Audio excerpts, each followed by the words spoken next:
Hi உறவுகளே, என்ன விஷயம் அப்படின்னு பார்த்தீங்கன்னா, வெளிநாட்டுக்கு வர்றதுக்கு இருக்கிற பெண்கள், அதாவது வீட்டு பணியாக தேர்ந்தெடுக்கிற பெண்கள் இருக்கிறாங்கள நம்ம ஊர்களில், அவங்களுக்கான ஒரு வீடியோ தான் இது. நீங்கள் இங்கே வர்றதுக்கு முன்னுக்கு ஒரு வாட்டி இல்லை 100 வாட்டி யோசிச்சுட்டு வாங்க. நேற்று ஒரு புள்ள இங்கே வந்துச்சு உறவுகளே, வந்து அடுத்த நாளே வேலை கூட செய்யலை அந்த புள்ள. அடுத்த நாளே மூளையில் உட்காந்துட்டு அழுகுது. ஏன் அழுகிறான்னு சொல்லி வீட்டுக்காரங்க போய் கேட்க அந்த பிள்ளை பதில் சொல்லலை. அந்த பிள்ளைக்கு அரபி தெரியாது, புது புள்ள. உடனே எனக்கு ஃபோன் பண்ணி நீ ஒருக்கா வீட்டடிக்கு வந்துட்டு போ அப்படின்னு சொல்லி என்கிட்ட சொல்லியிருந்தான். நான் சரி அப்படின்னு சொல்லிட்டு இங்கே ஏதோ அவசரமாக்கும் அப்படின்னு சொல்லிட்டு அங்கே போனால் அது நம்ம நாட்டு பிள்ளை இல்லை, அது வேறு நாட்டு பிள்ளை. இவங்க நினச்சிட்டுருக்குறாங்க நானும் அதே நாட்டுக்கார பிள்ளை தான். எனக்கிட்ட என்ன ஏன் அழுகுது அந்த பிள்ளைன்னு எனக்கிட்ட கேட்டால் தெரியும் அப்படின்னு கூப்பிட்டுருக்காங்க. ஸோ நான் அங்கே போனதுக்கு பிறகு அந்த பிள்ளை அழுகுது. இப்படி கையை காட்டி மூளையில் உட்காந்துட்டு அழுகுது. அப்போ நான் போய் கேட்டேன் என்னன்னு. எனக்கு அந்த பிள்ளையோட மொழி தெரிஞ்சால் நான் பேசுவேனுங்க, எனக்கு தெரியாது. ஸோ நான் கேட்குறேன், என்ன பிள்ளை ஏன் அழுகிற, என்னாச்சு ஏது அப்படின்னு கேட்டால் அப்படி தலையை கீழே குனிஞ்சிட்ட வாக்கில் தேமி அழுகுது. ஆனால் அந்த பிள்ளைக்கு வேலை செய்ய விருப்பம் இல்லை, மூளையில் உட்காந்து அழுகுது. வீட்டுக்காரவங்களோ பிரச்சனை நேற்று வந்துச்சு இன்றைக்கு அழுகுதுன்னா அவங்களும் பிரச்சனை இல்லை, விளங்குதா சொல்கிறது. வீட்டுக்காரவங்களும் பிரச்சனை இல்லை. ஏன் அழுகுது, என்னத்துக்கு அழுகுதுன்னு தெரியாது. ஏன்னா அந்த பிள்ளையோட மொழி எனக்கு தெரியாது. ஸோ நான் போய் கேட்டேன் இங்கிலீஷில், சரி சொல்லுமா அப்படின்னு. சரி, அது சொல்லலை, அழுகிறது மட்டும்தான். என்னாலையும் ஒன்றும் செய்ய முடியாதுங்க. அதனால தான் நான் உங்ககிட்ட ஒரு கோரிக்கை வைக்கிறேன். என்னன்னு சொன்னால், வெளிநாட்டுக்கு வர்றதுக்கு முன்னுக்கு யோசிச்சுட்டு வாங்க. வந்துட்டு இங்கே யோசிக்காதீங்க. வந்த உடனே உங்களுக்கு எல்லாமே புதுசாக இருக்கும். ஸோ கஷ்டமாக இருக்கும் ஃபஸ்ட்டு. அது கஷ்டம், தாங்க முடியாத கஷ்டம் வரும்.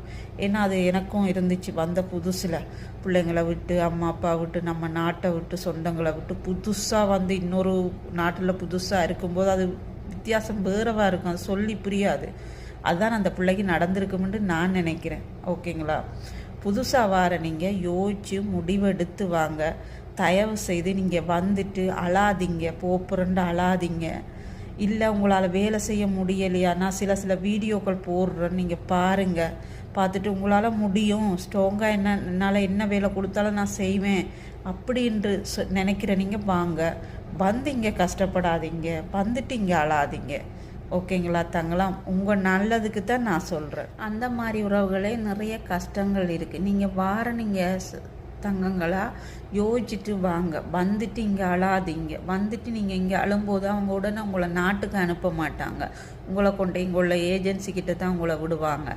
அவன் வேறு வீடு மாற்றி கொடுப்பான். திரும்ப அவன் கொண்டு போய் இன்னொருத்தங்கிட்ட கொடுப்பான். அவன் கொண்டு போய் இன்னொருத்தன், அப்படியே ஒருத்தவங்களா மாறிக்கிட்டே தான் போவீங்க. ஓகேங்களா? நான் சொல்கிறது உங்கள் நல்லதுக்காகத்தான்.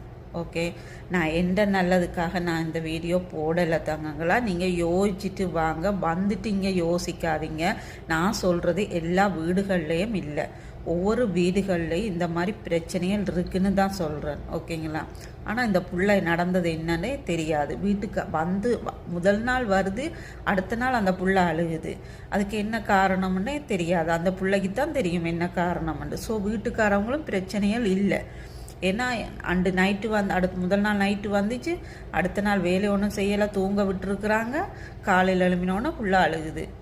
அவங்க எதுவும் பிரச்சனை பண்ணியிருக்கிறதுக்கு வாய்ப்பு கிடையாது. ஓகேங்களா? வேலை கஷ்டமாக, வேலையே ஸ்டார்ட் ஆக்கலை அந்த பிள்ளை. ஸோ அப்படி இருக்கும்போது என்ன மனசில் என்ன இது ஒன்றும் தெரியாது. அதே மாதிரி நம்ம ஊர் பிள்ளைங்களும் வரக்கூடும். ஓகேங்களா? அதனால தான் சொல்கிறேன், கவனமாக வாங்க. இப்போ எல்லாம் வந்து சின்ன பிள்ளைங்க வராங்க. 21 வயசு, 22 வயசு, 23 வயசு, எல்லாமே சின்ன பிள்ளைங்க தான். வந்துட்டு கஷ்டம் அப்படின்னு சொல்லி அழுகிறதோ, இல்லை நான் கஷ்டம் எனக்கு இந்த வேலை செய்யலான்ட்டு இவங்கக்கிட்ட சொல்கிறதோ எந்த பிரயோசனமும் இல்லை.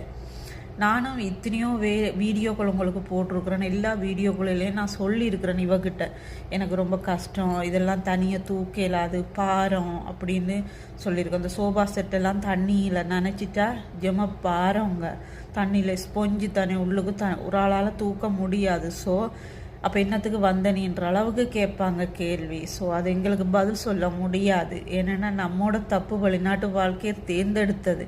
அதனால தாங்க நான் வாயை மூடிக்கிட்டு 2 வருஷம் வரும் மட்டும் நான் அப்படியே மனசை இறுக்கி பிடிச்சிக்கிட்டு தாங்க நான் வேலை செய்கிறேன். ஸோ நீங்களும் இங்கே வந்து கஷ்டப்படக்கூடாது, துன்பப்படக்கூடாதுன்ட்டு தான் தங்கங்களாக நான் உங்களுக்கு இந்த வீடியோ போடுறேன். சரியா? யோசிச்சுட்டு வாங்க. அதே நேரம் வந்து இங்கே வந்து யோசிச்சுட்டு அழாதீங்க. நான் நிறைய வீடியோக்குள்ளே சில விஷயங்கள் இங்கே நடக்கிறதுகளை வச்சு நான் உங்களுக்கு வீடியோவாக நான் போடுறேன்னு என்னென்னா நீங்களும் தெரிஞ்சுக்கணும் அப்படின்னு தான். விளங்குதான் இங்கே என்ன நடக்குது, எப்படி வராங்க, எப்படி ஆக்கள் அழுகுறாங்க அப்படிங்கிற ஒரு சில விஷயங்களை வச்சு தான் நான் உங்களுக்கு சொல்கிறது. நீங்களும் கவனம் அப்படின்னு. ஓகே, கவனமாக வாங்க, கவனமாக வேலை செய்யுங்க, கவனமாக போங்க. விளங்குதா? ஒருவேளை நீங்கள் நல்ல வேலையில் அங்கே இருந்தீங்கன்னா அதுவே பார்த்துக்கிட்டு இருங்க தாங்கங்களா. விளங்குதா?